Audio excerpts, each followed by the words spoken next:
Hello, ഇത് Alappuzha bypass. മറ്റേത് ബൈപ്പാസിനേക്കാളും ഒരു പ്രത്യേകതയുണ്ട് നമ്മുടെ ഈ ബൈപ്പാസിന്. അതെന്താണെന്ന് അറിയണമെങ്കിൽ ഒന്ന് കണ്ടിട്ട് വാ.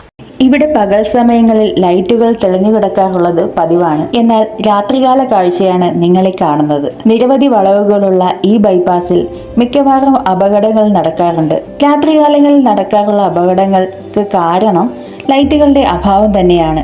ഇത് ഇന്നത്തെ ഒരു ദിവസത്തെ കാഴ്ചയല്ല.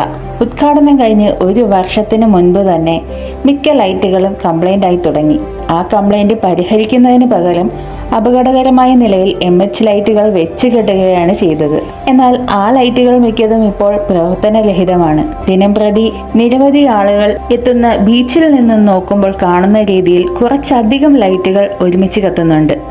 ഒരുപക്ഷെ ആലപ്പുഴ റെസ്റ്റ് ഹൗസിലും ബീച്ചിലും മറ്റുമൊക്കെ എത്തുന്ന അധികാരികളുടെ കണ്ണിൽ പൊടിയിടാനായിരിക്കണം ഈ ഒരു ഭാഗത്തെ ലൈറ്റുകൾ മാത്രം കംപ്ലൈന്റുകൾ ശരിയാക്കി പ്രവർത്തിപ്പിക്കുന്നത്. ഇതൊക്കെ ബൈപ്പാസിലൂടെ രാത്രികാലങ്ങളിൽ യാത്ര ചെയ്യുന്ന ഏതൊരു യാത്രക്കാരനും ചിന്തിക്കുന്ന കാര്യങ്ങൾ തന്നെയാകും. ഏകദേശം 24 കോടി രൂപയോളമാണ് ഈ ബൈപ്പാസിലെ ലൈറ്റുകൾക്ക് വേണ്ടി ചിലവഴിച്ചിട്ടുള്ളതെന്നാണ് അറിയാൻ കഴിഞ്ഞത്. ഇത്രയും തുക മുടക്കി സ്ഥാപിച്ച ലൈറ്റുകളാണ് ഇപ്പോൾ ഈ അവസ്ഥയിൽ കാണുന്നത്. ഈ ബൈപ്പാസിന് സമാന്തരമായി തന്നെ പുതിയ ബൈപ്പാസിന്റെ നിർമ്മാണം പുരോഗമിക്കുകയാണ്. പുതിയ ബൈപ്പാസ് എങ്കിലും ഈ ഗതി ആവാതിരിക്കട്ടെ. ഈ പറഞ്ഞ കാര്യങ്ങൾ ശരിയാണെന്ന് നിങ്ങൾക്ക് തോന്നുന്നുണ്ടെങ്കിൽ ഈ വീഡിയോ അധികാരികളിലേക്ക് എത്തുന്നത് വരെ ഷെയർ ചെയ്യുക. അങ്ങനെയെങ്കിലും ആലപ്പുഴയുടെ സ്വപ്നമായ ബൈപ്പാസിൽ പ്രകാശം പരക്കട്ടെ.